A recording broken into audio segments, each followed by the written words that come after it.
13 മണിക്കൂർ നീണ്ടുനിന്ന ചർച്ച. മുനമ്പം എന്നൊരു കൊച്ചു പ്രദേശം, രാജ്യത്ത് ആകമാനം പലവട്ടം ഉയർന്നുകേട്ട ശബ്ദം.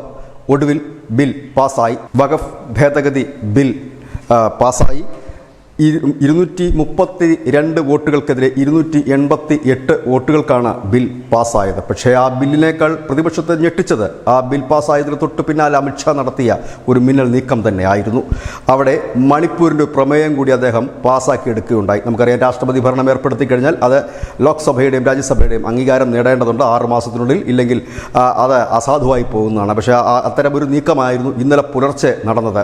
ഒരിക്കലും പ്രതിപക്ഷം അത് പ്രതീക്ഷിച്ചിരുന്നില്ല. കാരണം 14ാമതായി ലിസ്റ്റ് ചെയ്യപ്പെട്ടിരുന്നു എങ്കിൽ പോലും അത് ഇത്രയും വൈകിയത് മൂലം, അതായത് ഈ വഖഫ് ബോർഡിൻ്റെ ചർച്ചകളും വോട്ടെടുപ്പും ഒക്കെ നടക്കുന്നത് വളരെ വൈകിയത് മൂലം അത് നടക്കില്ല എന്ന് കരുതി. പക്ഷെ അപ്രതീക്ഷിതമായി അത് കൊണ്ടുവരികയും ശബ്ദ വോട്ടോടെ പാസ്സാക്കുകയുമായിരുന്നു. പ്രതിപക്ഷം വലിയ രീതിയിൽ തന്നെ പ്രതിഷേധിച്ചെങ്കിലും ശബ്ദ വോട്ടോടെ ഈ പ്രമേയം പാസ്സാകുകയായിരുന്നു. ഇത് പാസ്സാക്കിയതിനു ശേഷം അമിത്ഷാ പറഞ്ഞത്, ഇവിടെ ഇപ്പോൾ രാഷ്ട്രപതി ഭരണം ഏർപ്പെടുത്തിയതിനു ശേഷം ഒരൊറ്റ കലാപങ്ങളോ സംഘർഷങ്ങളോ ഇല്ല, മെയ്തി കുക്കി വിഭാഗങ്ങളുമായി ചർച്ചകൾ പുരോഗമിക്കുകയാണ് എന്നാണ്.